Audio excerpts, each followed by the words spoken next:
Hi, my name's Leslie Law, and we are a proud supporter of Jump for Joy.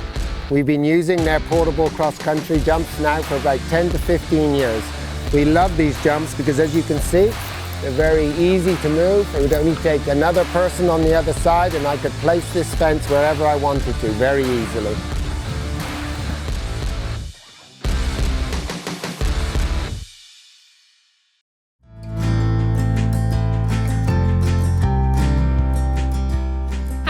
I'm Frankie Thieriot-Stutes, joined by Lynn Symansky to interview Boyd Martin, who sits down with us on this episode of Behind the Barn in hopes of a few laughs, maybe a little bit of serious talk. Probably not, though. And of course, to answer those questions submitted by you, our viewers. But before we get underway, let me give Boyd a proper introduction by highlighting some of his plethora of career achievements, because there are many. After moving from Australia to the U.S. in 2007, Boyd represented the U.S. in 4 consecutive Olympic Games from 2012 to 2024. Notably, in 2024, he rode Fetterman B to a 10th place individual finish at the Paris Olympics just last year. And in 2021, it made history by winning the inaugural Maryland 5-star, with On Cue becoming the first American to secure a 5-star victory since 2008 on U.S. soil. His partnership with Tetserleg TSF led to team gold and individual gold at the 2019 Pan American Games and a team silver at the 2022 FEI Eventing World Championship in Bertone, Italy. And Boyd has, of course, won the American Eventing Championships at the sport's top level several times, been the USCA Rider of the Year a lot of times, and been the top placing American more than once at the Kentucky 3-day event, in addition to winning countless other events, titles, and more trophies than we can possibly talk about in this episode. But before we dive in with Boyd, we of course want to quickly thank Jump for Joy USA for sponsoring this episode. Jump for Joy USA creates jumps that are low maintenance and high on performance with innovative safety features and a practical, easy to use system. Great for competition or your private farm, and also FEI approved. So now, without further ado, he is certainly a fan and crowd favorite, and we are very lucky to have him on our show today. Boyd Martin, welcome to Behind the Barn 2025. How are you, girls? Thanks for having me on. Yeah, thanks for making time. We know you're slammed and getting ready and have so many horses and kids and things running around, so we appreciate it. And because, Lynn, of course, being a former teammate of yours and having represented the red, white, and blue together, I'm going to let her go ahead and strike first on you with our questions today. So, Boyd, you give back a lot to the sport, but especially in your availability on social media platforms. And that's really taken off in the last few years. And it's awesome to be that available to your fans all the time. And so what do you find has changed in the last few years for you, just in terms of, maybe misconceptions that people would have about you and your stage performer versus you? Do you feel like that's kind of the same? Do you enjoy doing it? Do you feel like maybe it's nice to have a little bit of private time sometimes? No, I mean, we have a lot of fun with it. We linked up with an awesome group of girls that sort of do it all. They're constantly terrified that I'm going to get myself cancelled by saying something wrong. But to be honest, it's real. What you see is what you get. It's a part of our business. We enjoy doing it, and I think it's a different era we're living in, where people that follow along with our sport can get a bit of an inside look into our daily lives and whatnot. Well, talk about your daily lives. You have so much to balance. You're, a top level, world-class athlete, business owner, a husband, a dad to 3 wild boys, which I can relate to and beyond. So how do you maintain that balance and do it all? Or, what would you say are the keys to making all this possible? Well, I'm a fantastic husband. I think that's the number one thing. If Silver was here, she'd say that in the list of priorities: fantastic lover, romantic. I do most of the work with the kids as well. People don't realize this, that I'm juggling a lot of balls, getting these kids off to school, talking to their teachers at school, making sure everything's in good order, and it's chaos, mate. Absolute chaos. But I love chaos, and we're, right in the middle of exciting stage in our career where we've got horses and kids growing up, and 5-star competitions to ride at too. But I don't know. I think I'd be miserable if my life was quiet and didn't have anything going on. So I quite like it. Well, definitely not quiet in your household or your day-to-day life, that's for sure. And for you, for just to follow up on that kind of, with the boys and them being in school and stuff, what do you tell people who don't know about equestrian sports that you do for your job, or how do they describe it? To be honest, I quite enjoy being anonymous, going and taking the kids up to hockey and just hanging out with the other dads. And let's see, Leo does wrestling and jiu-jitsu, and I quite enjoy actually getting away from the tiny little bubble that we live in, where everyone's fascinated with riding horses. And once you're amongst the other parents, they don't really care that you ride horses, and it's cool to actually get away from it all and just enjoy the moments with your kids growing up. And it's a good lifestyle change for me. Like I used to run wild at night and go to bars and everything, and now I'm an Uber driver driving kids to sports. And So so true. my life's quite boring. It might seem fascinating, but my life's I wake up early, I do some fitness work, and then I ride horses right until the second that I take over when the kids get home. And then I'm most evenings driving the kids to their sports. And yeah, my life's not that exciting. It's and then you go to sleep and do it all again the next day. Well, Boyd, I have a question here for you, which I don't think I can really fully ask you because I think a lot of our listeners may know a lot of the answers to this, but more interested in recent times. You've had a lot of challenges in your career and throughout your career, and just in life, and some disappointments, and with the barn fire and losing some horses. But what would be something that really sticks out to you in recent time, of something that's been really hard to overcome after you feel like you've just gotten into like the real swing and prime of your career, and you've had a big blow in the recent Yeah, time? good question. I mean, it was a long time ago, but going through that barn fire was a traumatic event in my life. And I remember getting through it, and I remember saying to myself, whatever I'm faced with from here on out is going to be nowhere near as hard as that. And we were so lucky in America here. We had so much friends and support and people helping us out and helping us get back on our feet. Um, it was a devastating sort of moment in our career where we're just starting to get our business going, and we got supporters and owners, and then this freaking fire, basically destroyed everything in one night. Uh, and I got through it. Yeah, we got through it. Silver and I got through it, and fought through and lived to tell the tale. And basically, any challenge that I'm faced with now is nothing compared to that. So it could be pouring rain, and my horse can lose two shoes, and I just shrug my shoulders, and it's easy peasy compared to sort of going through that moment in our life. If you could trade places with any other athlete in the world for a day, because you're a big sports guy, who would you pick and why? Ooh, I would love to be Devonte Smith from the Philadelphia Eagles, the wide receiver. He's awesome. He's one of my favorite athletes. He's a little guy. He's 170 pounds. He was never meant to be a football player, and he's unbelievable. I just love listening to what he's got to say. I love watching him compete, and yeah, I want to be Devonte Smith.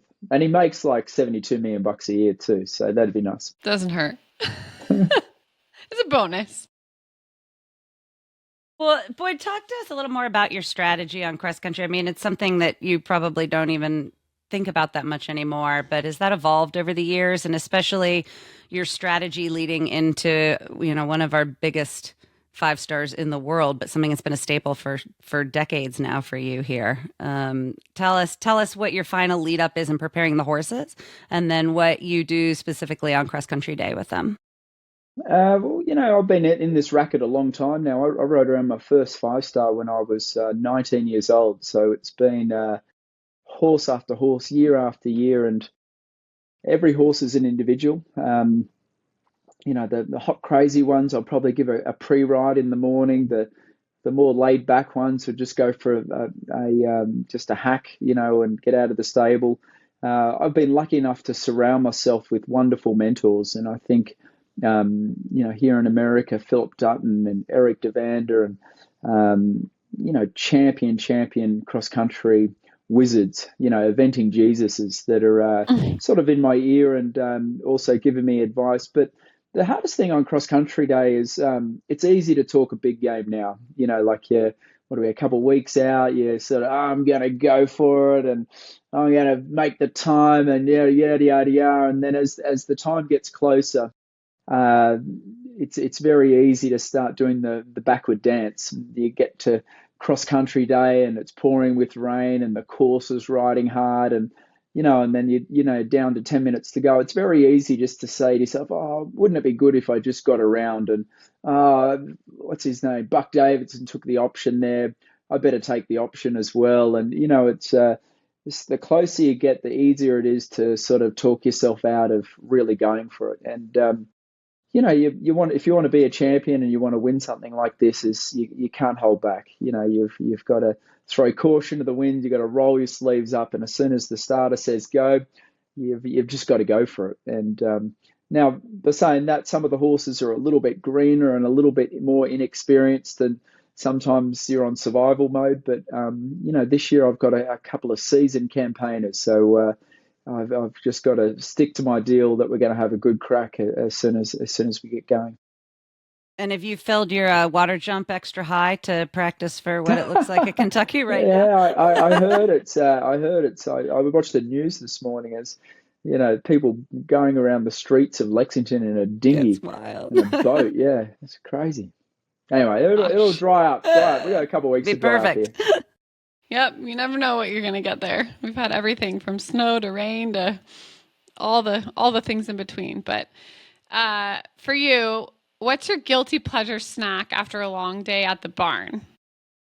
Well, Do you have a favorite treat? yeah, I know you're a pretty fit guy, but favorite snack. I weaken. I got rid of most vices in my life except candy. Right just before I go to bed, I've had a healthy day, and then there's my wife Silver, like gobbling chocolate and candy, and I'm like a drug addict, mate. Where I just give me one, then you get a taste don't help for with it. the Halloween, and it just stays around. Yeah, I stay strong and healthy right until just before bed, and then I crack. And how about after you're going, if you're driving home from a big 3-day or it's end of the season, what would be your guilty pleasure? To be honest, I'm health conscious, but as soon as that last event's over of the year, I'm straight to McDonald's, Big Mac large meal, and barbecue sauce, and that would all of November and December. I'd just go hard at McDonald's, and then try and get my riding boots on at the first competition in January and realize that leather shrinks in the winter. And then this freaking body protector, you're like, ugh! I'm trying to zip it up. And then unfortunately, everyone that works for me just makes fun of me, which is sort of, I'd like to be like a reverse safe sport situation where the younger people that work at my barn actually bully me. And I still to yet find a safe sport line as the head trainer that gets bullied by the young people that work for me. Because it's a real thing. It's an issue. Yeah, it's a real thing. And I'm You're going to have to start documenting that. Fat shaming, yeah. All right. Well, we're going to have a little bit more fun. We have a quick mini game we want to play with you called Two Truths and a Lie. So this time you get to turn it on us. You get to tell us 2 truths about yourself and 1 lie. And Lynn and I are going to try to guess which is the lie. 2 truths. I'll tell you, 2 truths and 1 lie. Yeah, you can mix them up. You don't have to tell them in order and give it away to us. No freebies. You're trying to win. All right. When I was competing at a 4-star short in Australia, I had 2 rotational falls, got back on both times and finished the course. My next possible truth or lie is that at the Sydney Olympics, I made the national 9 news by climbing a flagpole at the closing ceremony. And then my other potential truth or lie was I once got a yellow card at a 3-day event for riding a horse backwards in the arena familiarization. Lynn, do you have any follow-up questions? Same horse, 2 rotationals? Same horse, same course.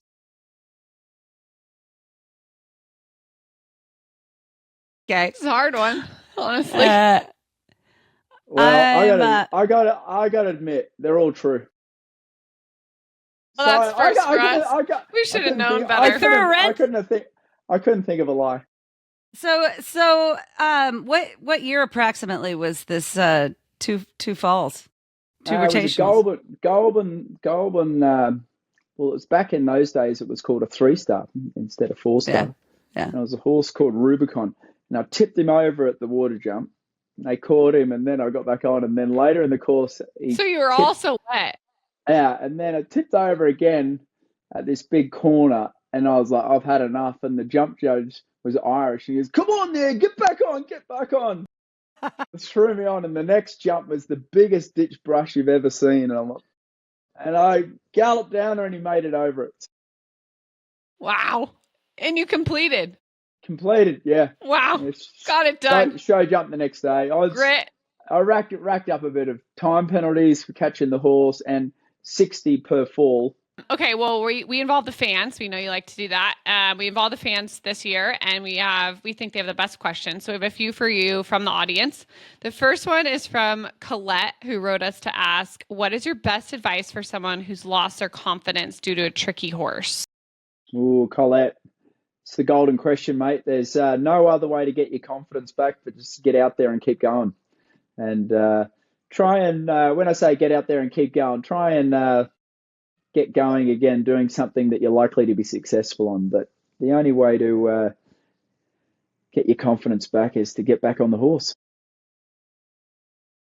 Good adage. Okay, so Jen Cross asked via the Kentucky 3-Day Social page, advice on coming back from a big injury. How do you build your confidence back up after something does not go according to plan? Well, it's a lot easier for me just because I've got so many horses. You know, like you fall off and you get dinged up, and then you basically get back on the next horse straight away, and then before you know it, you got your confidence back. But it's a tricky one. Now, I've taken a couple big knocks over the last couple of years, and it does rattle you a bit. So, I think you got to have a bit of self-belief in your preparation. You've got to know that you've talk to yourself that you belong there, that you've done the training and everything. You've left no stone unturned. It's not like hope is a good plan. So that when you get back in there and get amongst it again, as you've done all your preparation work, and say to yourself, it is what it is. When you first answered that, I thought you were going to say it's easy for me because I've had a lot of falls and injuries. I was going to try and just say, yeah, you get used to it after a while. Get used to get driven into the ground tougher and tougher, and then get a lot of practice. No, it sucks, man. I hate falling off. Okay, well, I liked this one. Susie commented via social media to ask, Boyd is so charming. Does he drum up the accent more in certain situations, or is it pretty consistently the same regardless of if he is doing a video for a fan, an interview, or speaking with friends and family? Well, Susie, I get accused of sounding American now. When I call my friends and family in Australia, they said I sound like a Yank. So, yeah, no, I don't change my accent. It's not a bad idea, though. You gotta drum it up for the situation. Yeah, I'm back. G'day, mate. Put another shrimp on the barbie. And can I just tell you something, girls? I've never had a shrimp on the barbie for the first 30 years of my life in Australia. So, well, maybe it's time. It's not too late for you. Yeah, I've never drank a Foster's beer either. Yeah. Jeez. Well, now that you're very American, you've probably had more shrimp on the barbie and Foster's beers being over here. Yeah, exactly.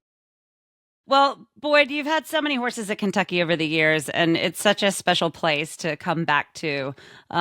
Just for those that don't get the privilege of being able to feel what it's like to go down that ramp every time, talk us through a little what you're thinking on those horses, especially ones as you're heading into a top podium finish on that final day in the show jumping, walking down that ramp.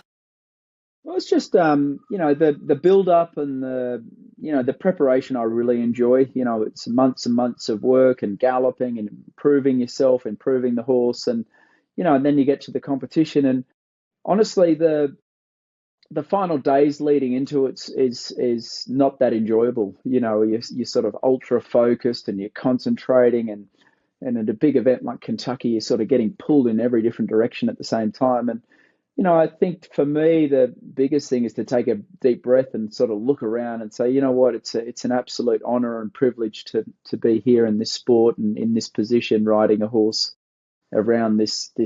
People dream of being in this place, and to remind yourself that when you're nervous and you're terrified and you're frustrated or whatever, is many people in the world would quickly change places with you. So try and enjoy the moment, stay focused, bit by bit too, is not think too far ahead of outcomes, or trying to say to yourself, okay, well, what can I do in the next 10 seconds to equal success, and stay focused and dialed in the little short moments ahead of you. And then it goes quick too. Before you know it, you're like, holy crap, we're heading home and it's over. So it's the moment. Enjoy it. So if you are the American to finally secure that title at our 5-star in the spring here, if you were given a statue like Bruce Davidson Sr. to put anywhere in the park, where would it be and what would it be of? I'd kind of like a bronze statue of myself climbing up a flagpole, ripping my shirt off at the top there somewhere, just to, it's one of my iconic moments. And I think if you win this year, you should do that, and then we'll work on the flagpole. Instead of streaking, it'll be him climbing the pole. Instead of the Bromont streak, it'll be the Kentucky climb, a new trend. Never done the Bromont streak. I could never get my head around that. I don't know. People have done it. I've seen it done. Well, I don't drink alcohol anymore, which I think sort of that does helps avoid those situations. Or climbing flagpoles, But anyways, we'll be cheering for you, Boyd, now that I'm properly blushing. And please, if you're viewing this episode, don't forget to submit your questions for our upcoming episodes of Behind the Barn. You can do that via email at info@athletics.com. And don't forget to share this episode with Boyd Martin with your friends, your family, your grandma, anyone else you can think of. And a huge thanks one more time to Jump for Joy USA for sponsoring this episode of Behind the Barn, as well, of course, to Boyd Martin for joining us. I'm Frankie Thieriot-Stutes, and on behalf of myself and my friend Lynn Symansky, thanks for watching, and we'll see you on another episode soon.